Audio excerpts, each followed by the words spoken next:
Before we dive into today's episode, a little warning. There are gonna be lots of spoilers here, and since the game I'll talk of is all about story, be sure to take a look at it before you watch this video if you want to discover it for yourself. And also, there was a lot to say in this episode, so to avoid throwing our brains, I've decided to publish it in 2 parts.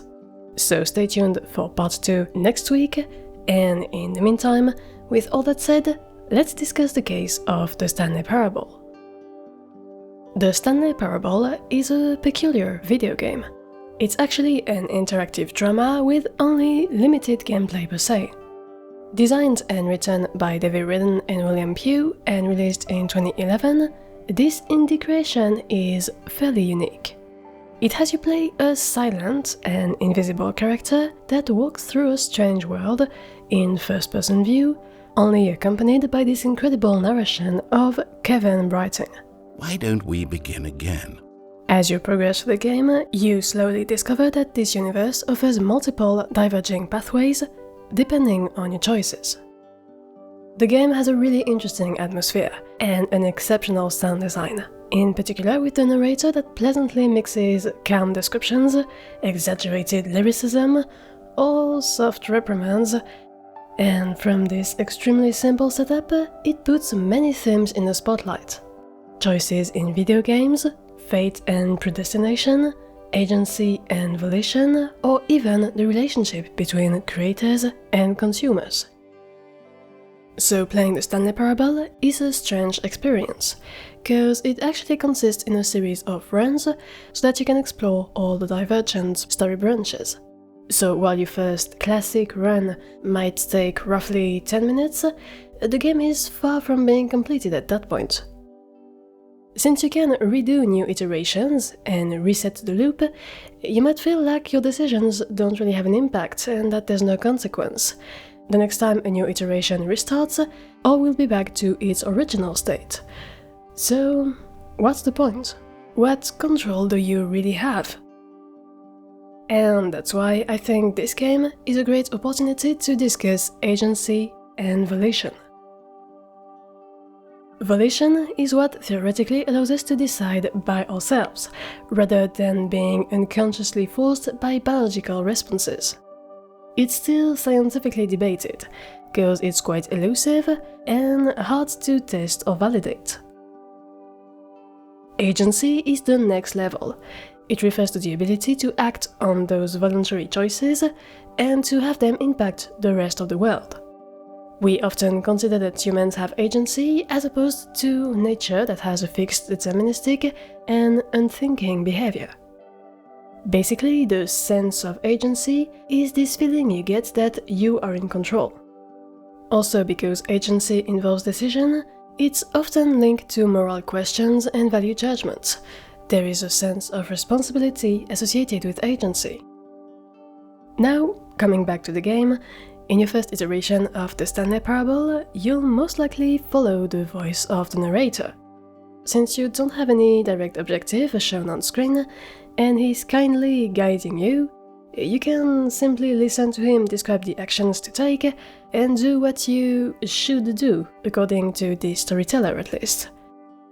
This will eventually get you to some sort of freedom, but that you only got through obeying all the narrator's orders, one after the other. Thus you'll probably be left wondering, how much of that is true agency? Did you actually choose to become free, or were you forced to? And if so, are you really free?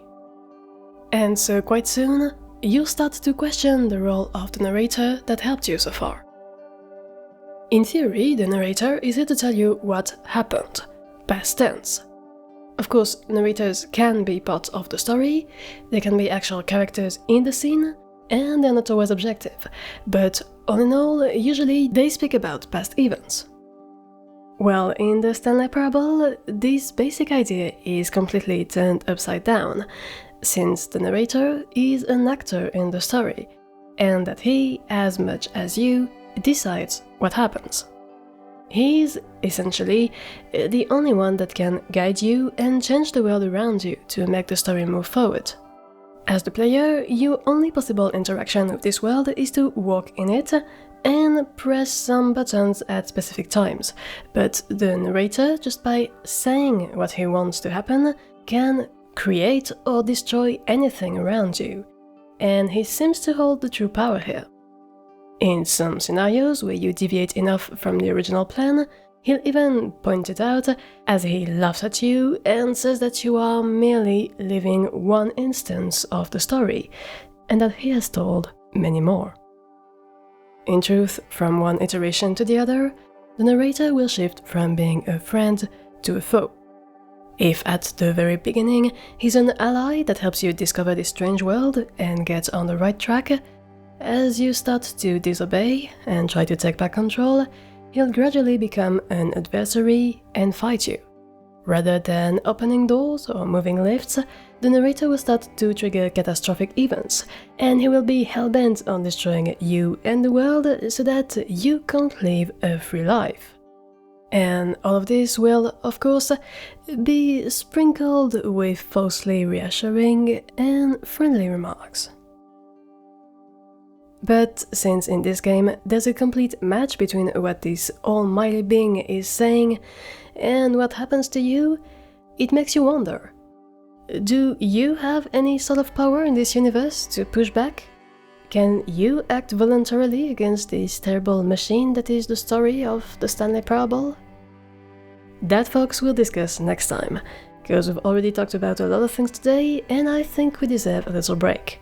So feel free to share and like this video if you enjoyed it. Tell me in the comments if you have any personal experiences of video games teaching you agency and volition. And of course, see you next week for part 2, where we'll see how the player can indeed impact the world of the Stanley Parable, and how the game cleverly breaks the fourth wall to immerse you even more into its story. As always, thanks a lot for watching, and take care.